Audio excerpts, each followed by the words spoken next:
Fala galera, dando sequência aos adversários dos brasileiros na Libertadores, hora de chegar na fase de grupos e falar do adversário do Flamengo. E eu não tô falando só da altitude, né? Claro que a altitude de Oruro é o grande obstáculo que o torcedor logo de cara imagina ao enfrentar o San José, mas vamos falar um pouquinho do time também, da forma com que como esse time atua dentro do Campeonato Boliviano. Tem sido um time bastante vazado, com problemas defensivos, um time que tem sofrido muitos gols, tem sofrido e permitido muitas finalizações no jogo aéreo também.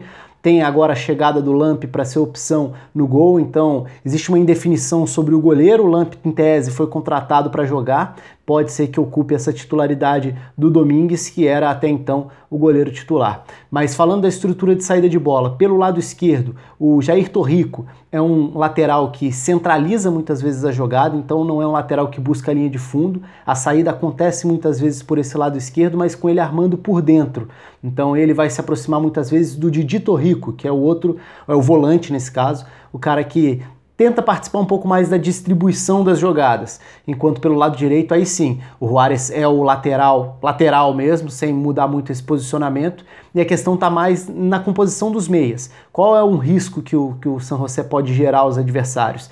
Primeiro, tem uma dúvida em relação ao Sanguinetti, né, que vem com uma lesão nessas últimas semanas, então tem sido um problema, tem sido dúvida, e é uma peça fundamental, pelo chute de média distância, pela bola parada, por ser um jogador que se alterna, geralmente jogando atrás da referência, mas pode trocar posições e cair pelo lado também, mas em tese seria esse 10, o cara à frente dos dois volantes, que encosta no Salcedo, um atacante de mais força física, um cara para receber os cruzamentos, a bola levantada na área, os cruzamentos, os chutes de fora, são sempre pontos importantes quando a gente fala em altitude. Mas se o Sanguinetti não jogar, São José tem um desfalque importante nesse setor. E na composição dos meias, né? O Ronald Vargas é um jogador que geralmente é titular, muitas vezes é titular, mas não tem correspondido tanto, então pode perder o espaço dele aos poucos. O Ramalho seria tecnicamente quem tem mais a acrescentar, podendo jogar bem aberto na esquerda e aí pode tanto centralizar, conduzindo a bola, dando opção por dentro, ou ficar mais espetado mesmo, até pelo fato do Torrico lateral não subir tanto buscando a linha de fundo. É uma possibilidade. O Vargas pode atuar em qualquer um dos lados, né, se a gente for cogitar essa possibilidade também. E do lado direito, numa situação mais conservadora, o Segovia seria esse jogador para fechar essa segunda linha pela direita. Eu digo mais conservadora porque em alguns cenários, geralmente quando o time está atrás no placar, ele é puxado para a lateral direita para aumentar a qualidade do cruzamento da direita e aí você coloca um meia mais ofensivo por ali. Pode até ser um atacante de lado de campo, como o Duque. O Iker Hernandes é outro jogador que é cogitado até para a possibilidade da ausência do Sanguinetti, aí mudaria um pouco essa composição, porque o Iker seria mais um jogador de lado de campo, mais um driblador para tentar chegar à frente e sempre buscando municiar a referência do Salcedo, que é um jogador para incomodar dentro da área. Então a bola parada com o Sanguinetti, um ponto para prestar atenção.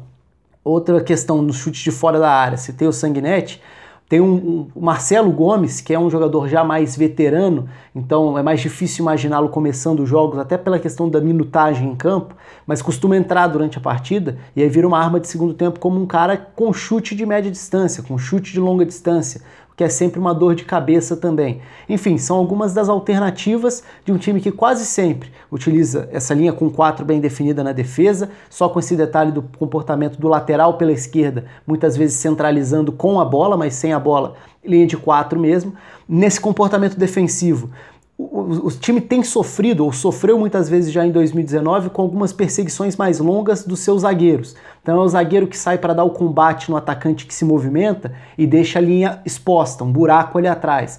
Como eu disse lá atrás, é um San José que sofre muitos gols nesse ano de 2019. Claro, tem o fator da altitude a seu favor, tem alguns jogadores ofensivos ali que podem incomodar, podem dar algum trabalho, mas é um time com limitações importantes também, e a fragilidade defensiva tem se mostrado presente no Campeonato Boliviano. Um exemplo disso, quando o time foi goleado pelo Blooming há pouco mais de um mês, a alternativa que o Blooming utilizou e bem foi pressionar a saída de bola. E aí deixou a zaga e os volantes completamente desconfortáveis, eles se atrapalharam, foram desarmados e geraram gols. Só que é bom lembrar que com altitude fica um pouco mais difícil cobrar esse comportamento. O mais normal é você ser um pouco mais passivo, né? Esperar um pouco mais, se posicionar sem a bola, até para evitar as longas distâncias ou as arrancadas muito frequentes, por conta desse aspecto à parte, mas presente e fundamental, que é o lado físico na altitude. Então é claro que todo mundo vai ter que condicionar o jogo, é normal quando se joga na altitude, é mais difícil imaginar um comportamento de maior agressividade, de maior pressão em quem tem a bola. E aí vira um jogo de lançamentos, para os dois lados muitas vezes, mas o San José é um time que muitas vezes fica espaçado em campo, forçando esses lançamentos para sua referência ou para o Sanguinetti encostar no Salcedo, e dependendo dos jogadores de lado também, pode ser mais driblador, pode ser quem busque mais o fundo ou não. Algumas alternativas apenas, falando rapidamente sobre o San José. Conto com os comentários de vocês, com a curtida e com a inscrição no canal. Um abraço e até a próxima.